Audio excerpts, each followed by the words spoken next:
Shalom saudaraku sekalian, selamat hari Minggu. Pada hari ini nanti di khotbah kita akan mendengarkan sebuah tema, Gembalaku, Sahabatku yang Baik. Maka dari itu saya akan membacakan satu ayat saja yang diambil dari Markus pasal 6 ayat 34.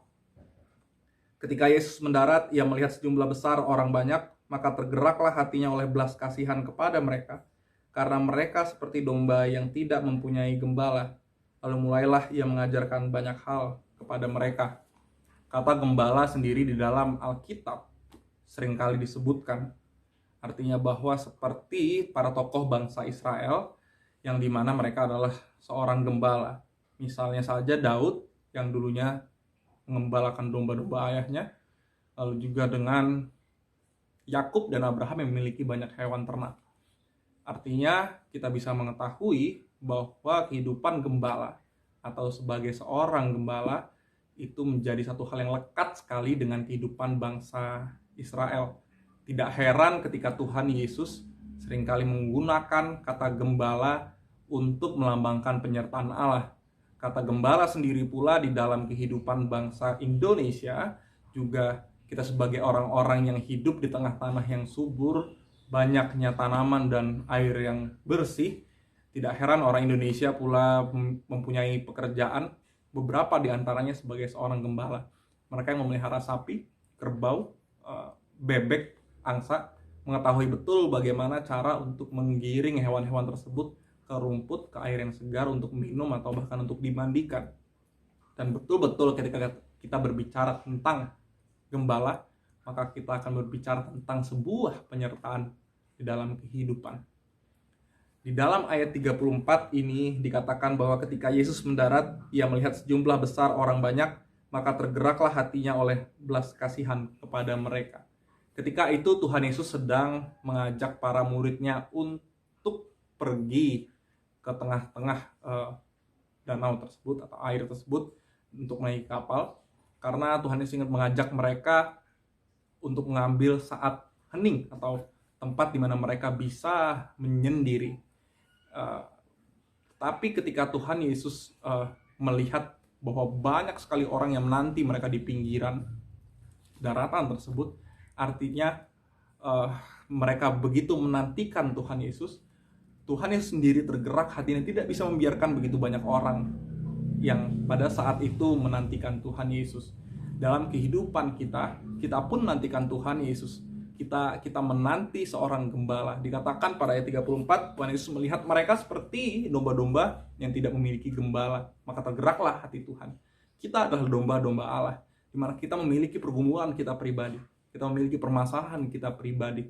Di dalam situasi saat ini, misalnya seperti PPKM, kita pasti memiliki pergumulan dan kesedihan hati kita pribadi, entah itu karena kabar-kabar yang buruk atau tentang kehilangan dan apapun itu yang kita dengar pada saat ini. Bahkan sekarang kita harus berada di rumah saja, di mana situasi PPKM ini menuntut dan mengharuskan kita melakukan hal yang seperti itu.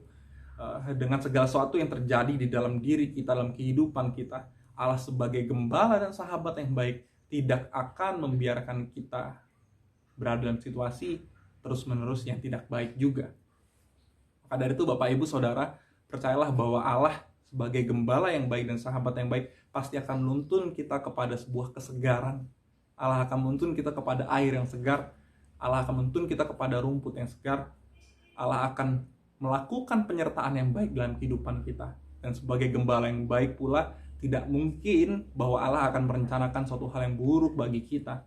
Justru rencana Allah dalam kehidupan kita adalah rencana-rencana yang baik, rencana-rencana yang menghidupkan. Terlepas pada saat hari ini kita harus mengalami situasi yang sangat tidak menyenangkan.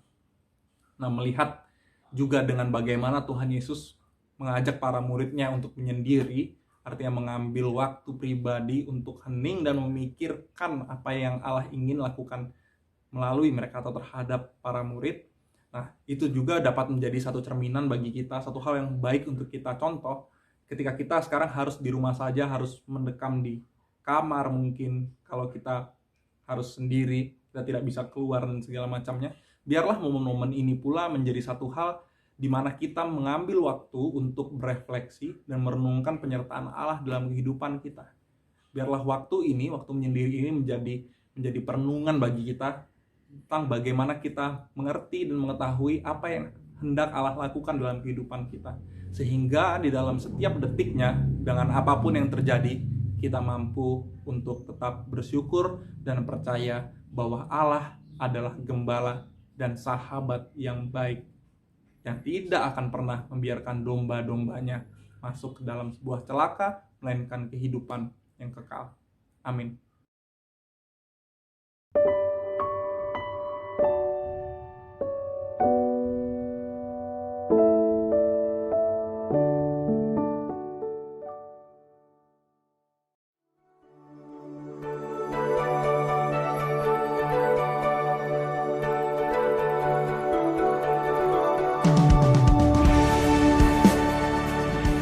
Shalom jemaat yang terkasih. Tahun ini BBKS atau Bulan Budaya dan Kreativitas Seni diadakan kembali loh. Rangkaian acaranya pastinya seru dan penuh kreativitas. Antara lain, ada festival video pujian yang bertemakan daerah yang bisa diikuti oleh seluruh jemaat dan simpatisan loh. Berikut ini ada beberapa ketentuan untuk lomba tersebut. Peserta adalah jemaat atau simpatisan, bisa perorangan, keluarga, grup, dan sebagainya. Video menampilkan pujian yang bernuansa budaya suatu daerah, bisa lagu rohani daerah, bisa juga lagu rohani umum, di mana pesertanya memakai baju dan aksesoris daerah atau berlatar belakang ornamen daerah yang bersangkutan. Video pujian berdurasi antara 3-5 menit dengan semua peserta tampil dalam video. Video berkualitas Full HD 1080p dengan posisi landscape. Video belum pernah dipublikasikan dan bukan merupakan dokumentasi kegiatan. Pada awal lagu ditampilkan beberapa keterangan yang meliputi judul lagu, nama peserta, penyanyi dan pemusik, pencipta lagu, judul asli, dan arranger jika ada. Apabila video direkam menggunakan smartphone, dipastikan gambar yang dihasilkan baik dan tidak ada gangguan yang menyebabkan ketidaknyamanan. Sebagai contoh, gambar tidak stabil, blur, fokus bergeser, dan pencahayaan yang kurang atau gelap. Suara diharapkan memiliki kualitas yang baik, tidak ada gangguan sekitar, tidak ada gema atau gaung, serta artikulasi harus jelas. Teks lagu atau syair disarankan untuk ditampilkan. Di dalam pembuatan video, jangan lupa untuk tetap memperhatikan protokol kesehatan. Link video dikirimkan melalui Google Drive ke email panitia BBKS pada tanggal 19 Juli sampai dengan 8 Agustus 2021. Waktu penayangan adalah pada tanggal 15 Agustus sampai dengan 12 September 2021. Technical meeting diadakan pada tanggal 18 Juli 2021. Keputusan panitia tidak dapat diganggu-gugat. Untuk pendaftaran dan info lebih lanjut, bisa menghubungi PIC untuk acara ini. Ditunggu ya kiriman video pujiannya. Terima kasih, Tuhan Yesus memberkati.